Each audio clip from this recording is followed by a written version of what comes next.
Um muito bom dia na paz e na graça do nosso Senhor e Salvador Jesus Cristo. Hoje é domingo, dia 14 de dezembro, estamos chegando no final de 2025. Deus abençoe você, sua família, e obrigado pela oportunidade de você tirar um tempinho para me ouvir e ouvir a palavra de Deus. Deus te abençoe.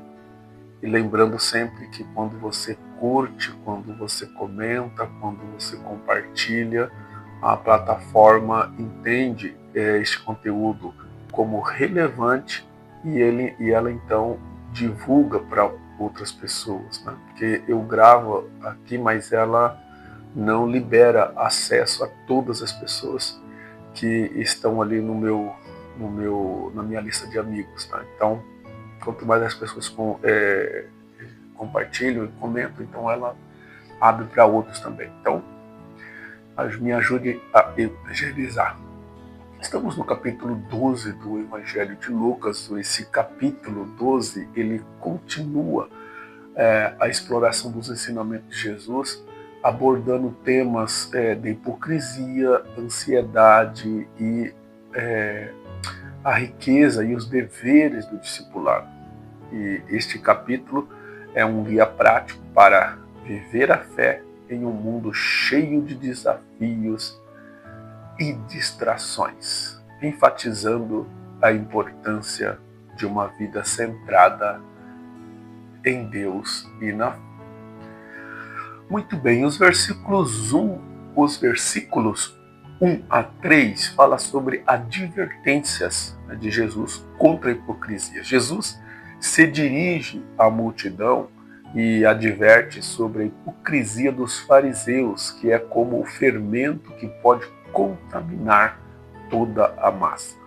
Ele assegura que nada ficará oculto,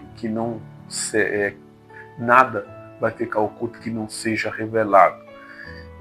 Ressaltando então a importância da autenticidade em nossa vida espiritual. O que se diz em secreto será proclamado publicamente. Nos versículos 4 a 12, Jesus vai ensinar sobre a coragem de confessar a Cristo. Jesus encoraja seus discípulos a não temerem aqueles que podem matar o corpo, mas sim a Deus que tem autoridade sobre a alma. Ele ressalta que a reverência a Deus deve ser prioritária. Jesus também ele vai dizer aqui, Jesus lembra que até os cabelos da cabeça estão contados, enfatizando que os discípulos são valiosos para Deus. E ele declara que quem confessar a Jesus diante dos homens será confessado diante dos anjos de Deus, mas quem o negar será negado. Isso ressalta a importância de testemunhar a fé em Jesus. Jesus também assegura que o Espírito Santo dará as palavras necessárias em momentos de perseguição, confortando seus discípulos sob a presença de Deus em dificuldades. Os versículos 13 a 21, ele vai falar sobre a parábola do rico insensato. Um homem da multidão pede a Jesus que intervenha em um conflito de herança. Jesus recusa a se envolver em disputas terrestres e adverte contra a avareza, afirmando que a vida não consiste na abundância de bens. A parábola do rico insensato ilustra a futilidade de acumular riquezas sem ser rico em Deus. O homem constrói celeiros maiores para armazenar bens e Deus o chama de insensato, uma vez que a morte pode chegar a qualquer momento. Isso enfatiza a precariedade da vida e a importância de ser sábio com as finanças diante de Deus. Os versículos 22 a 34 vão falar sobre a preocupação e a ansiedade. Jesus ensina os discípulos a não se preocuparem com a vida, o que comer ou vestir. Ele argumenta que a vida é mais do que comida e o corpo mais do que vestuário. Ele usa os pássaros e os lírios do campo como exemplos da providência de Deus que cuida da criação.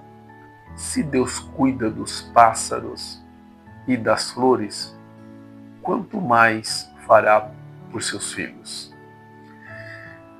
Jesus exorta a buscar o reino de Deus em primeiro lugar e todas essas coisas lhe serão acrescentadas. A preocupação e a ansiedade são descritas como faltas de fé.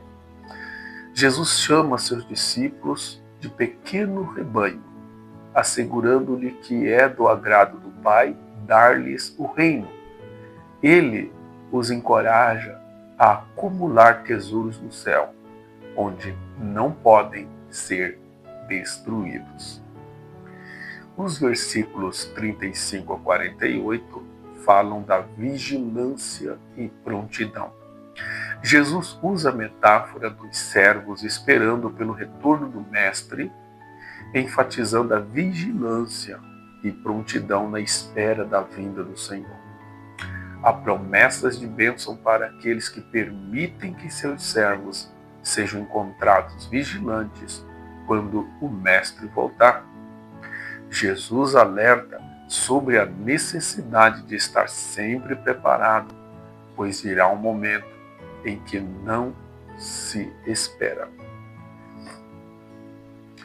Pedro pergunta se a parábola se aplica a todos, e Jesus responde com a responsabilidade dos servos. O servo fiel será recompensado, mas o servo infiel que usa sua posição para seus próprios interesses será severamente punido. Essa seção destaca a responsabilidade que vem com o conhecimento e a posição. Já nos versículos 49 a 53 do capítulo 12, Jesus fala sobre o fogo que ele veio trazer. Jesus declara que veio trazer fogo à terra e que deseja que já esteja aceso. Ele se refere a uma purificação através de sua mensagem e ministério e a divisão que suscitará entre as pessoas. Jesus também fala sobre a divisão que sua mensagem causará mesmo dentro das famílias, revelando que a decisão a ele pode resultar em conflitos. Os versos 54 a 56 desse capítulo 12 fala sobre a interpretação dos sinais dos tempos. Jesus critica a capacidade do povo de interpretar os sinais do tempo físico, mas não os sinais espirituais, sugerindo que devem estar mais atentos à mensagem e obra de Deus. E por último, os versos 57 a 59 falam sobre a advertência sobre o juízo. Jesus exorta as pessoas a fazerem o julgamento correto e a reconciliar-se rapidamente com seu adversário antes que seja levado ao juiz. Essa advertência sobre a necessidade de resolver questões antes do juízo final é uma chamada à reflexão e ao arrependimento. Quais aplicações nós podemos tirar então aqui, dentre várias, deste capítulo para nós? A primeira aplicação é a autenticidade na vida cristã. Devemos ser vigilantes quanto à hipocrisia em nossa própria vida espiritual, buscando uma relação genuína com Deus que supera a formalidade. A segunda aplicação é a prioridade em oração. O ensino sobre a forma de oração nos encoraja a buscar a Deus com sinceridade e confiança, sabendo que Ele se preocupa conosco. Terceiro, avaliando nossas prioridades. A parábola do rico insensato nos desafia a refletir sobre nossas prioridades e a acumular tesouros que têm valor eterno, em vez de focar apenas em bens temporais. Quarta aplicação: vigilância e preparação. A urgência de estar alerta para a vinda de Cristo nos exorta a viver vidas santas, prontas para sermos encontrados ao Senhor na sua vinda. E por último, reconciliação e julgamento. O apelo à reconciliação e à produção de ações justas é um chamado à responsabilidade em nossos relacionamentos e à seriedade de lidar com questões de pecados antes do juízo. Senhor Deus, nos ajude nesse dia a não sermos religiosos hipócritas que apenas usam palavras, mas não vivem. Nos perdoa, Senhor, pela nossa falta de fé, quando muitas vezes somos tomados pela ansiedade e ficamos preocupados com o dia de amanhã, sendo que não temos controle nem mesmo no dia de hoje. Que o Senhor nos dê a graça de sermos cristãos autênticos e que procura agradar o Senhor sempre. Em nome de Jesus. Amém. Eu sou o pastor Israel, me despeço de você e nos vemos na próxima oportunidade. Até lá.